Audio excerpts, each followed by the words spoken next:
Hello, everyone, and welcome to Work Your Faith. I'm excited to be connected with you again today, whether it's your morning, your afternoon, or your evening. Thank you so much for tuning in. This is Minister and Master Life Coach Vicki, and I am just glad to be in your presence today. I want to start out with our theme scripture, which is James 2:17, the Amplified Version, which states, "So to faith, if it does not have works to back it up, is by itself dead, inoperative, and ineffective." That's such a powerful scripture. That's what I live by. That's if it's from a different version, like the King James Version, it'd be faith without works is dead. That's that scripture. And I just wanted to bring things kind of back home to the basics. And this is what the show is created upon. Work Your Faith comes from this scripture. And today I want to talk to you about faith, vision, and attractions.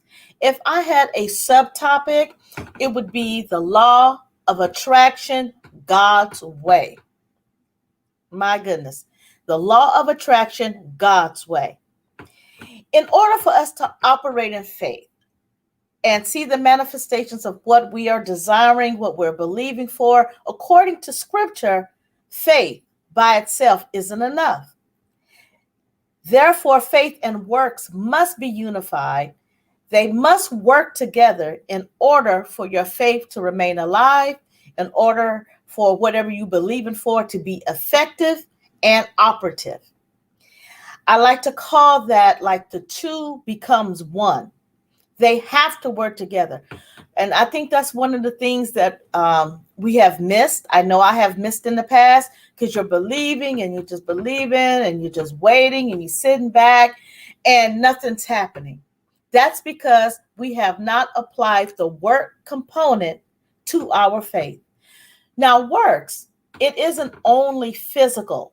It is spiritual. It is mental. It's things we have to think about, what we say. There's a whole lot to the works. It's not just your physical work, what you're going to do, and all the physical part of it. It has a lot to do with our internal work. It's our internal work. This is what I'm speaking of. God created the universe, and there are laws that govern the universe. We call them universal laws. And so today I'm just going to focus on the vision and attraction part of those laws. But first, let's talk a little bit about faith. Hebrews 11:1 states, "Now faith is the substance of things hoped for, the evidence of things not seen." Now, according to Webster, faith is the firm belief in something for which there is no proof. So when we go back to James, and that's why it says faith without the works is by itself dead, because faith is a belief in something for which there is no proof. There's no proof of it yet. But I'm believing this is going to happen in my life. I believe in God's going to do this for me, but there's no proof of it yet. That's why it's the substance of things hoped for. Substance is the real physical matter of which a person or thing consists, and which has tangible and a solid presence, even though I don't see, and there's no proof of what I'm believing. When faith is the substance of this, my faith, it's already confirming that my faith is going to appear in this physical, tangible form, because faith is the substance. And that's what substance is a solid presence. And then we look more into the scripture where it says hope for. Faith is the substance of things hoped for. Hope for is a feeling of expectation and desire for a certain thing to happen. So faith is the substance, the faith, this belief where there's no proof. now it's the substance, which is the physical matter, is tangible to me, and hope for, which is a feeling of expectation. See, I'm expecting this substance to manifest, even though this faith have no proof physically. See what I'm saying? Then we go on to evidence. Evidence is the available body of facts, of information, indicating whether a belief or proposition is true or valid. Oh my God. So scripture goes, faith is the substance of things hoped for, the evidence of things not seen. See, it's the available body of facts. It's the information indicating whether my belief or proposition is true or valid. So in order for my faith, the thing that has no proof, to be valid, and for me to see it tangible, or in the physical form, or even in the, even if it's healing, healing in your body, internal things, to see that, it is the evidence. That's what the evidence is. And that's why faith is so important, and the works is so important. So we can bring all of this together. All of this. Faith without the works is dead. And then faith is the substance of the things hoped for and the evidence of the things not seen. Everything around you. People have been believing for a lot of stuff. Just take a look around you at some of the tangible stuff. Like I'm sitting in a chair here right now. I'm sure somebody thought about this when they got tired of standing. I don't know who created the first chair, but I'm sure there was a thought, hey, we need to make something that we can sit in. That's something that hadn't been seen before. The first chair. It came in the mind, and this was a belief that it could happen. And all right, here the evidence is, here it is. It's in solid form. It's in a physical matter. The table around you, the car you're driving, the clothes on your back. A designer thought about it, and believed, which was faith, that it was going to sell and make them this top designer. See, and then they took that vision and started to put it and doing the work of what they were believing for. And now it's on the rack, and we're going buying all these clothes. You see what I'm saying? It's everything around you started from within. I want to talk a little bit about vision right now. And Proverbs 29:19 states, where there is no vision, the people perish. If people can't see what God is doing, they stumble all over themselves. But when they attend to what he reveals, they are most blessed. When people can't see what God is doing, when you can't see what God is doing in your life, you stumble all over yourself. Maybe it's this, and you're falling all back and just stumbling, trying to figure it out. But you see from within, because without a vision, the people perish. So you perish without going within, because you didn't go within to see this vision. And the scripture goes on, but when they attend to what he reveals, they are most blessed. So when you go inside and you see what God is revealing to you, you are most blessed, because now you know the way to go. Now you understand, this is what I have to put into place to get from point A to point B. This is the vision. I'm not just trying to, maybe I'll do this and maybe I'll do that. They doing that. They're looking good. Maybe I'll go do this. You ain't just randomly just doing stuff, stumbling all over yourself. You done went within you to see what God is showing you through a vision. Vision is one of the works that will keep our faith alive. We don't want our faith dead. Faith by itself, without the works to back it up, is dead. So what's the point of believing in something if you're not going to put the work into it? That's dead faith. That's dead faith. That's a waste of time. If you're going to believe, you got to put the work. If you don't want to put the work, then stop trying to believe and I got faith for this. You're not going to put the work in. So stop saying it. Because if you don't have the works to back it up, it's dead. So stop just speaking dead stuff. Faith is for the people who are believing and understand there's a work to do. There's a physical work, there's a spiritual work, there's a mental work.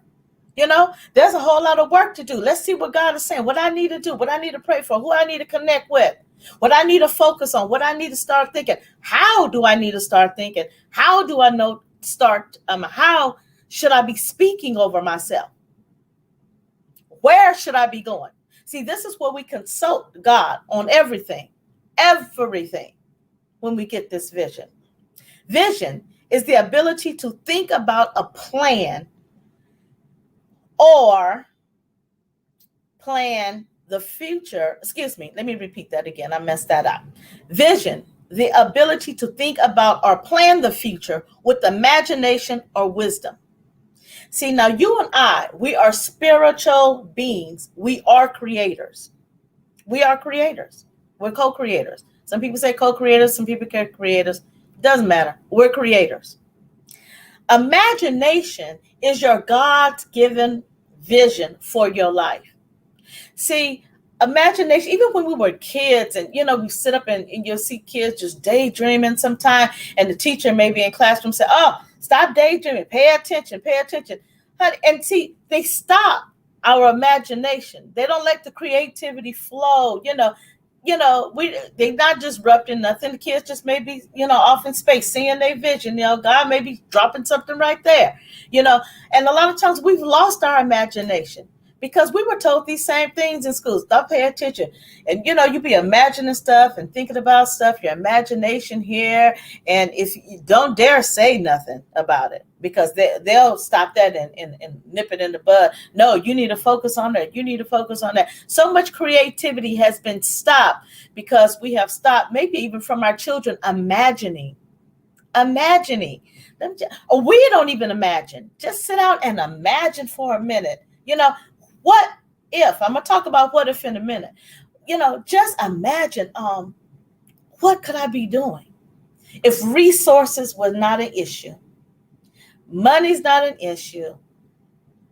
What do I want to be doing? Let's just imagine. We're scared to even imagine because every time we start to think, then that negative energy comes up. Oh, you ain't got no money. How you going to do this? Then we start having this conversation with this craziness, and then we stop our imagination. We just get back into, in our same rut, in our same place. We just keep doing the same thing over and over again, But the imagination is trying to come through. God's trying to show you something. Yeah, you can do it. You can have whatever you want. Ask and it shall be given. I'm going to talk about that a couple of weeks from now. Ask and it shall be given. I mean, you can have it. How do we do it? That's why we have to understand how to do the works. And so we can apply these works to what we're believing for so we can see the manifestation of it. So vision, the ability to think about or plan the future with imagination or wisdom. That's the definition of vision. Nothing outside of us creates. I talked about that earlier. Nothing outside of us is creating nothing. All creation is coming from within us. We are the ones who have created everything that we are experiencing, good or bad. So that's why it's important to become a deliberate creator.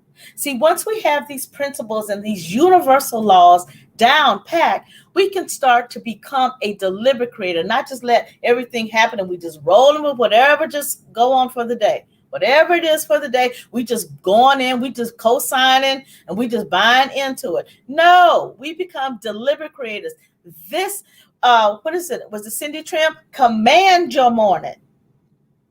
No, we are deliberate creators. When I know what God has shown me in my vision, I'm not going to perish. What does it say? Where there is no vision, the people perish. I ain't one of them people. I'm not going to be perishing because I ain't got a vision. I got a vision, honey. And I am becoming, and I have become a deliberate creator. I'm on this show today because of a vision and becoming a deliberate creator. I'm sure Preston Frank, who has the show, had a vision, and now he's a deliberate creator. See, we create anyway. by our thinking. The law of attraction states you attract what you think about. That is just that simple. It's just that simple, good or bad. And a lot of times we don't control our thoughts. Anything that feel like it want to just go through our mind and just land there, we say, oh my goodness. Oh, we take ownership of it. You don't have to take ownership of these thoughts. You can reject. I reject a thought all the time. Like, oh, that's not my thought. Enemy come up. No, devil, not today. Tomorrow don't look good either. So go on and take your stuff somewhere else. And that's why I think I spoke, was the last week or the week before, on putting on the whole armor. See, when you have your whole spiritual armor on, you dress, them thoughts don't rise because I got my helmet on. So they can't just land up in my head. They come in your head and they arrive easy, and they just settle all these negativity, all this negative energy, and all of this stuff settles when you don't have your helmet of salvation on. See, but that helmet, that protection right there, it's like boom, it just bounces right on off, and you stay focused in the thoughts that God has given you. We'll talk about that too a little bit later. However, today my focus is faith, vision, and attraction. So the vision for your life comes from within. All creation comes from within. We lose focus of that insight when we allow outside circumstances to dictate how we should live. No, I'm not allowing my circumstance. Y'all have read a whole lot of stories of people who maybe your role models, I don't know, or if you consider them role models, but you have read a lot of stories, autobiographies of people, how they start, they was over here, and now you see the glory, but you don't know the story. You know, now we're figuring out the story. And as you'll notice, a lot of times they did not have, as we would say, a silver spoon in their mouth. You know, they learned some things on the way, you know, and then they say, oh, I'm always going to be there. And they focus that way, and they work hard, and they got it mentally, and they have it physically. They worked, and they're where they are right now. So we have read about these people. We know about these people, you know. So becoming a deliberate creator is crucial, because you have to have a vision, or you are going to perish. Some of the people in the Bible who had a vision was from Acts 18:9, is the Lord, he spoke to Paul in a night vision. Genesis 15:1 states, the words of the Lord came to Abram in a vision. Acts 9:10, the Lord spoke to Ananias in a vision. So God's been speaking to people in visions all throughout the Bible. And he's going to speak to you, and he speaks to us as well. See, I believe that one of the foundational scriptures, I don't know if foundational is a word, if not, I just created it. Foundational scriptures for the law of attraction is, and you know I'm going to say, Habakkuk 2:2-3. That is my foundation when I start talking about the law of attraction. It says, and I want to read both versions to you because I like them. First one is the Amplified version. It says, then the Lord answered me and said, write the vision and engrave it plainly on clay tablets, so that the one who reads it will run. So that the one who reads it will run. For the vision is yet for the appointed, which is future time. It hurries toward the goal of fulfillment. It will not fail. Even though it delays, wait patiently for it, because it will certainly come. It will not delay. And the Message version states, and then God answered, write this, write what you see, write it out in big block letters so that it can be read on the run. This vision message is a witness pointing to what's coming. It aches for the coming. It can hardly wait. And it doesn't lie. If it seems slow in coming, wait. It's on its way. It will come right on time. And when the reason why I feel that this is one of the main scriptures when we're referring to the law of attraction, because it starts with the vision. God saying, write the vision. Big block letters, write it plainly, put it in detail so you can read it on the run. The times you don't have the helmet of salvation on and all these crazy thoughts come in your head, and then you have to catch yourself and say, oh, what is my vision? You can read it. You can see it either on a vision board, in a journal, and a vision. They have vision calendars. They have so many things you can do with the vision thing. Wherever it takes for you to get back on focus, that's why the vision need to be written down. Write the vision. Write the vision. And I'm going to break this down. And the part I am talking about, I've already started, was on the first part is the part where it says, write it in big block letters so you can see it on the run. Step by step, every detail. What do you see? What is God showing you? I even have a workshop that I work with people on this, because sometimes it always helps to help somebody else see it from a different perspective. You know, you may think it's written out in detail, and it's not as detailed as you think it is, you know. And so there's a whole lot of work in that. But write it down in detail. And I want to talk to you a little bit about Moses. See, Moses received instructions given to him about the Ark of the Covenant. It had to be, when I talk about detail, I'm talking about this detail. It was acacia wood it had to be built with, overlaid with gold. Measurements of the wood, you know, there were certain measurements that would have every detail. When you think about the Ark of the Covenant, it was so specific that it had to be done that way, even down to who could carry it. And if someone else touched it, they died. You know what I'm saying? So when you're thinking about your vision and what God is showing you, every detail, every measurement, who are you with?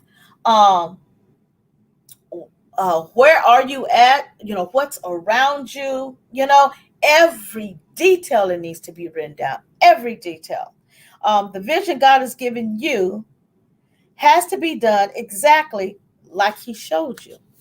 There's no shortcuts and there's no substitutions.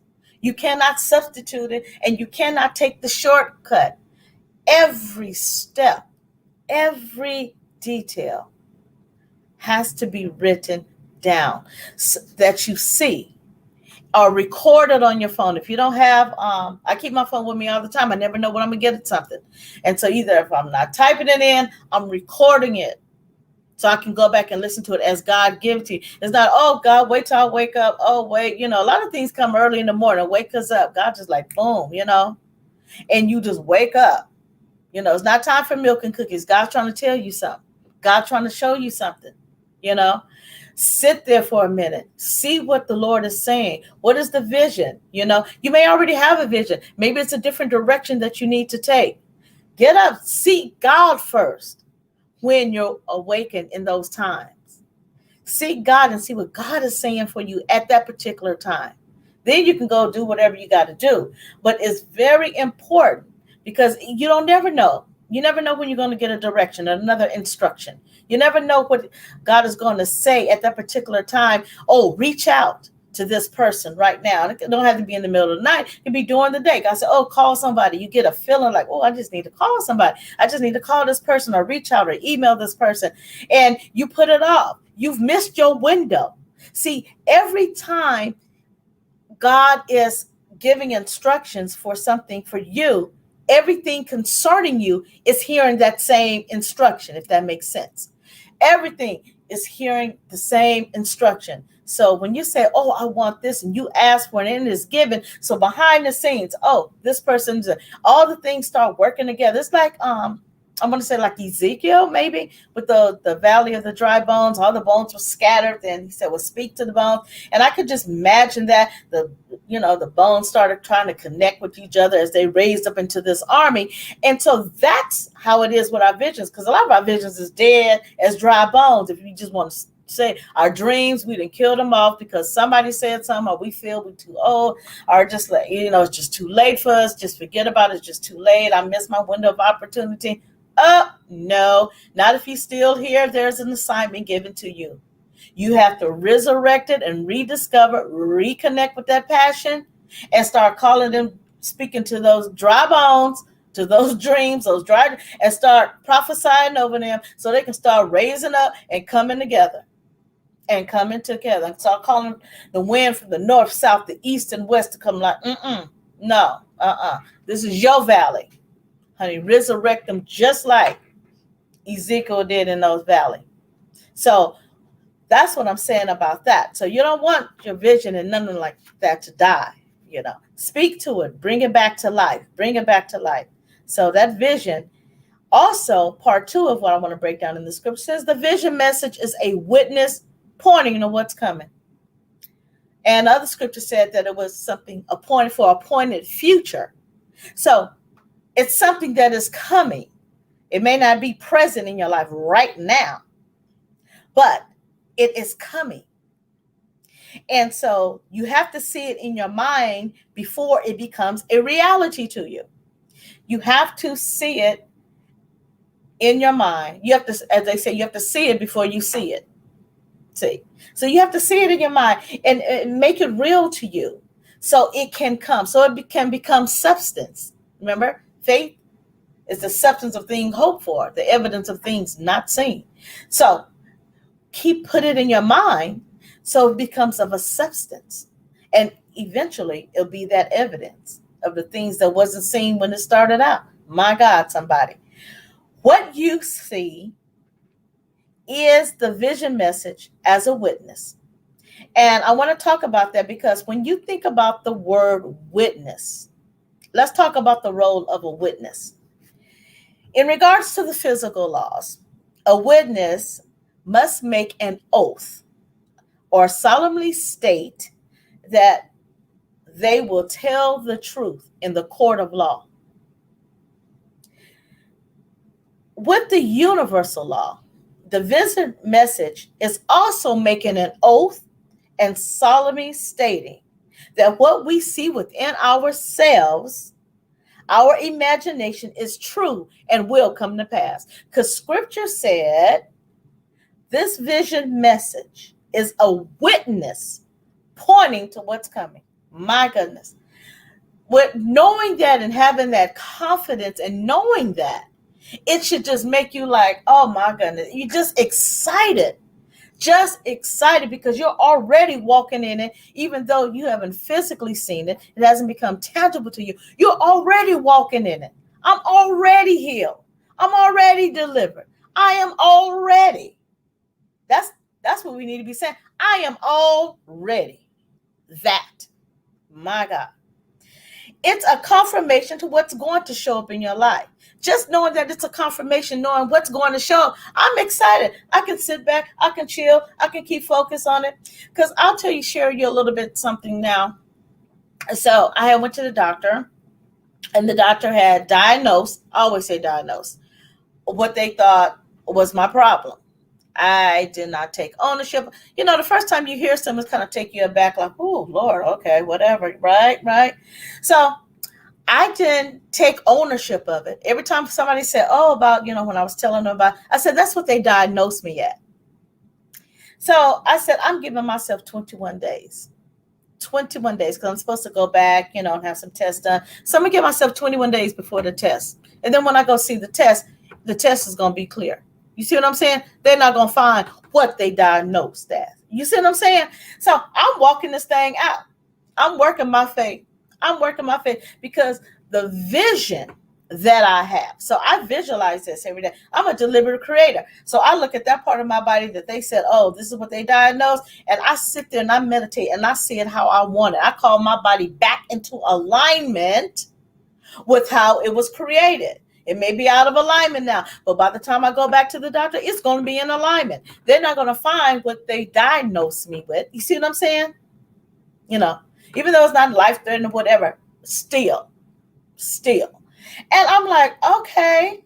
All right. So I'm walking this out, honey, because you said the vision is pointing to what's coming. Okay. So that's what's coming. So they wanted me to test. I said, no, I'm going to back the test up. Give me 21 days.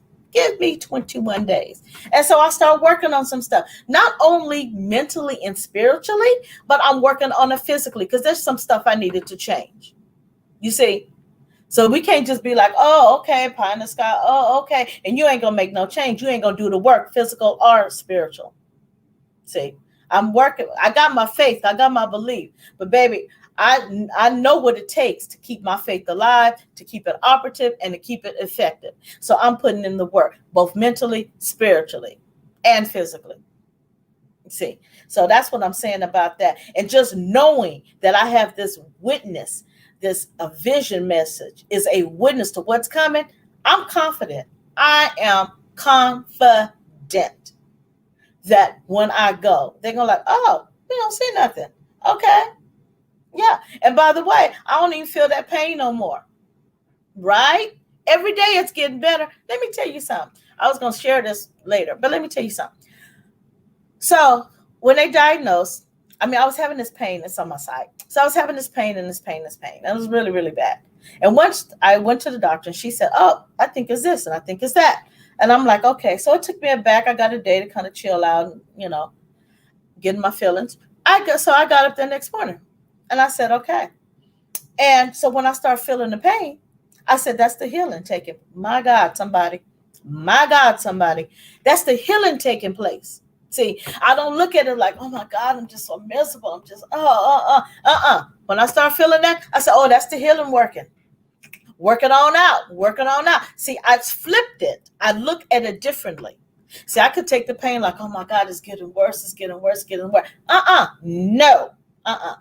I took it as, oh, so my healing, because I already spoke over myself.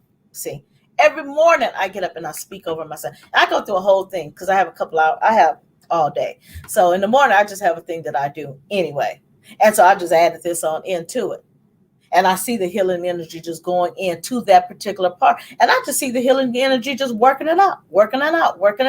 So every time the pain comes, I say, oh, that's healing. Oh, healing, work it out. It's working. It's healing. The energy's in there working it out, getting the kinks out. Okay. And I will tell you, as God is my witness, every day it's better and it's better and it's better. And on the 21st of this month, I go to the doctor to have, the ultrasound, and they want to see, they're going to see what it is. You will find nothing, no thing, because my vision, you see what I'm saying? I'm attracting healing to myself. See, I don't just speak this and teach this and preach this. I'm walking it out just like you, because I've walked it out before and I've seen it work in my life. I've seen what faith would do in finances and just regular day stuff, parking spots I want to have. I told y'all all about that. When I had a job, I had to park underground. I didn't like it. And I always had to park. And I said, well, I'm not. You couldn't park on the 3rd level because it was full. I always had to go to the 6th level underground. I'm like, no, I don't want to do that. So I went past the parking lot full sign and found my spot in front of the elevator, which I had to take up to go to the office. Every night I went right past. Yep, you said the lot is full. I drove me and my little Fiat that I call Spirit. I said, me and little Spirit, honey, went on around there and there was a spot. Every night when I start speaking it and I start seeing it. It wasn't the same spot every time, but it was a lot of parking spots right in front of that elevator. I wasn't going on the 6th level. No, I didn't want that. I spoke that into existence. I spoke jobs into existence, positions into existence. I'm telling you, there is nothing that we cannot have. Not one thing. So it starts with that vision. So moving on. I think I'm moving on. The third part of Habakkuk 2 and 3 that I'm breaking down, it says it aches for the coming. It can hardly wait, and it doesn't lie. If it seems slow in coming, wait, it's on its way. It will come right on time. Where it says in due season, in the season that is due, may not be the one that you want. See, this world has got us just so quick. We don't have no patience. We can't wait on nothing. Everything's cooked in the microwave. When you know, in the stove, let it rise normally. I mean, I don't cook in the microwave. And I ain't saying I don't use a microwave, maybe heat up a little something here now and there. But I'm not cooking no meal in no microwave. You know, we want stuff too quick, too soon. We can't allow God to just do what God has to do behind the scenes. See? And delay, I say it all the time, is not denial. We think it's delay. We don't even know if it's delayed because we don't even know when it's supposed to come in the first place. You know, we set goals and we have dates that we want to do something, and stuff don't happen like when we want it, but it doesn't mean it's denied. It's just delayed. It's not due season yet for that to come, you know. And this is where it reminds me of the scripture, James 1, 3, and 4. And I always call this the faith under pressure part. This is where we get when our faith comes under pressure.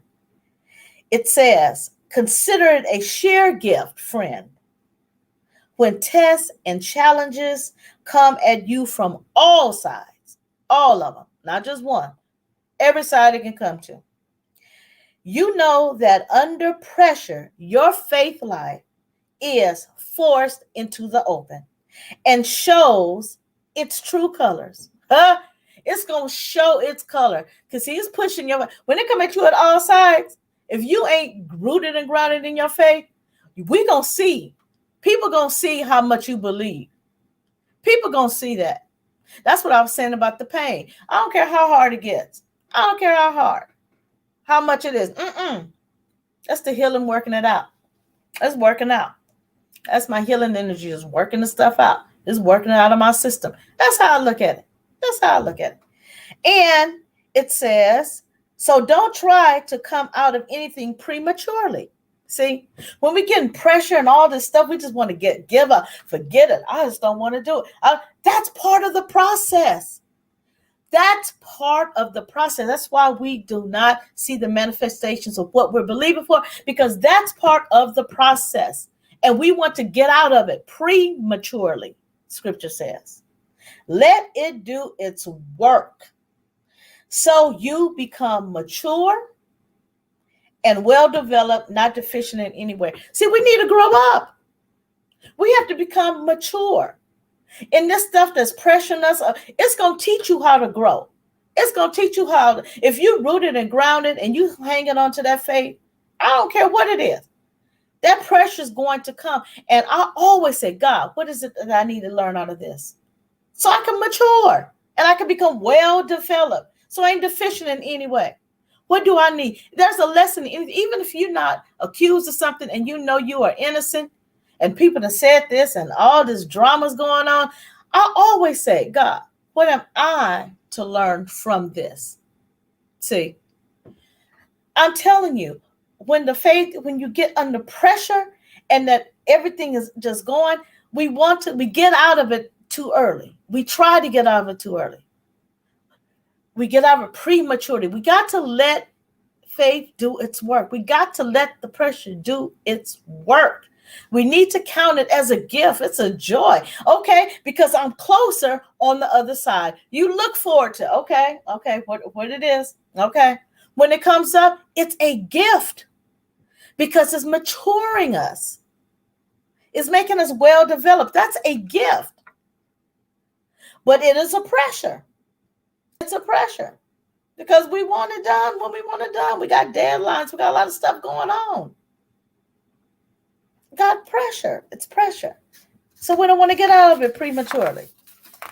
And I want to leave you with this last scripture because when we talk about it aches for the coming, it can hardly wait. And it doesn't lie. One of the problems it's maybe delayed is because we deal with the spirit of what if. We deal with what if. And so instead of saying, or is taking the time and say, well, what if this gonna happen? And what if we always go negative? We never say, okay, this is happening. Well, hey, what if I'm able to bless a lot of people? What if my bank account has everything that I want in it? Like in my case, what if that healing when I show up on the 21st? What if they say, "Hey, you ain't got this," instead of say, "Oh, what if this happened?" They diagnosed me with this. Oh my God, what's gonna happen if this happened? What's gonna happen to this? What am I gonna do with this? What am I gonna do? No, Mother, what if? See, my what if is going on the positive. What if I could share this blessing and this faith walk with everybody, and everybody else can be blessed because now they have seen how I've walked it out and what God has done in my life and what working your faith would actually do when you just not only believe in and you apply these work principles to it. What if people are blessed? What if somebody is struggling? Look at all these positive things that can come out of whatever situation you're in. Whatever situation you're in, instead of thinking, what if, and I'll go negative. No, we understand this. What James said, hey, count it as a gift. So let's start thinking about the positive things that could come out of what you are in right now, or the pressure that's going to be opposed upon you. What if? Let me leave you with this scripture. Matthew 6:34. Give your entire attention to what God is doing right now. And don't get worked up about what may or may not happen tomorrow. God will help you deal with whatever hard things come up when the time comes. Give all of your attention, all of it. So don't worry about what's going to happen. Oh, this is going to happen. And what's this tomorrow? And if I do this, then tomorrow. If I do this, then next week. If I do this, don't worry about none of that. Give your attention to what God is doing right now. Is it okay right now? Yeah, then that's what we're rolling with. You feeling good right now? Yes. In this present moment, I am feeling well. In this present moment, all is well. These are affirmations I said in myself. In this present moment, my bank account is overflowing with abundance. In this present moment, my body is healed. In this present moment, I'm doing everything that God has shown me. In this present moment, that's all we have. And we can't get worked up about what may or may not happen tomorrow. That ain't got nothing to do with it. That ain't got nothing to do with it. Deal with the present moment. God will help you deal with whatever you need to do when the time is right. When the time comes, it's when God shows up. I said, okay, ain't no need of him coming up now. In this present moment, I'm fine. It's the present moment, ain't no pain. In this present moment, hey, all my bills are paid.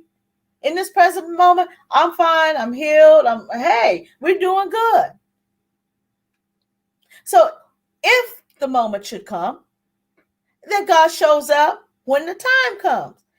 God's help us deal with whatever hard things come up when the time comes.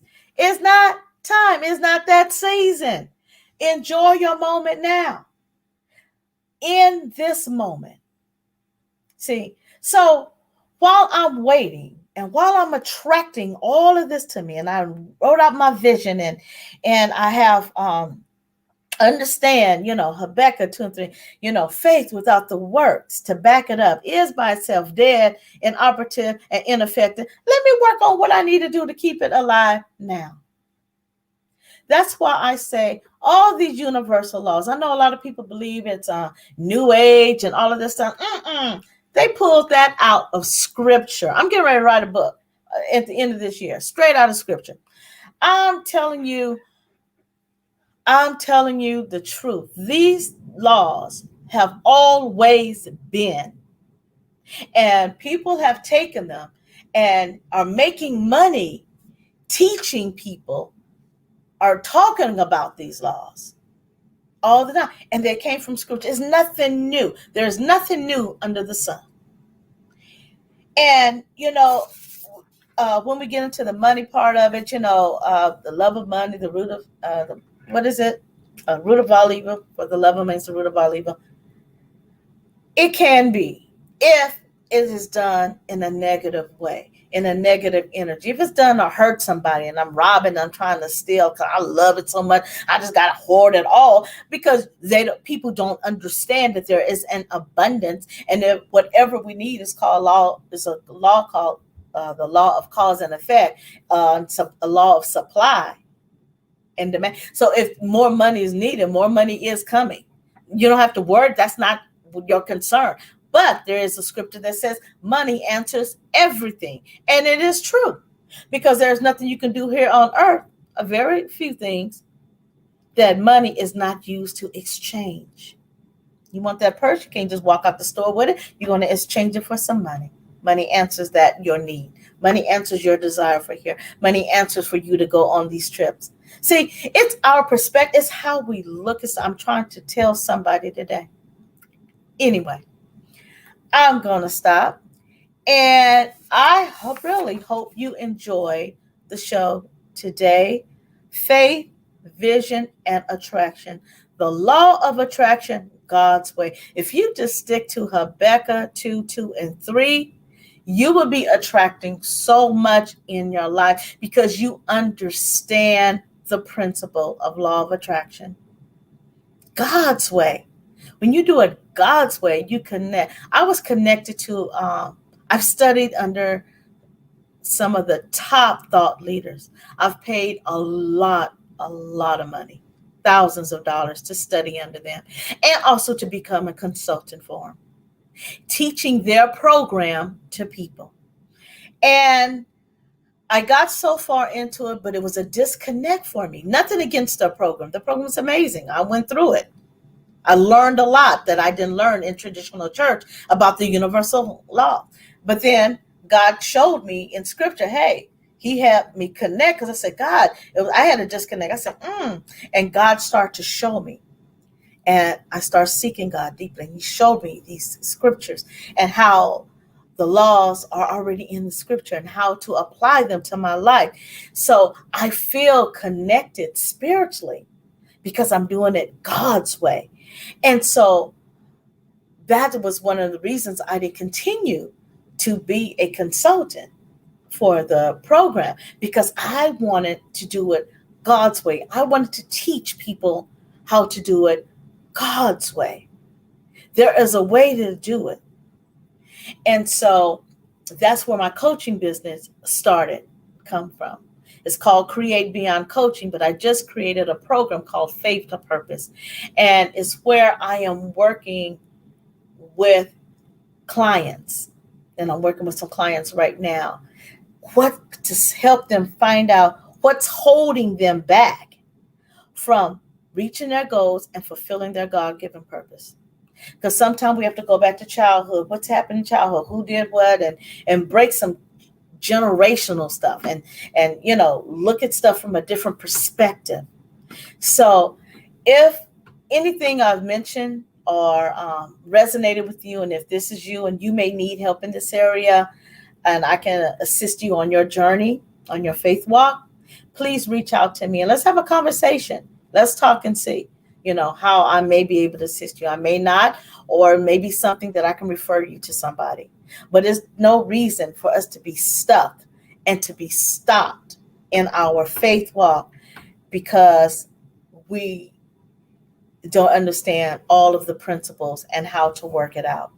So you can contact me. You can go to faith2purpose.com. And on there, which is my site, you'll see where it says schedule a call. You can do that. And, we can chit chat about it or whatever. So that's faith2purpose.com. And so thank you so much for tuning in. Thank you for your time today. I appreciate you. I celebrate you on your walk, on your journey. May God continue to bless you as you work your faith. Have a great day, and I'll see you guys next week. Bye now.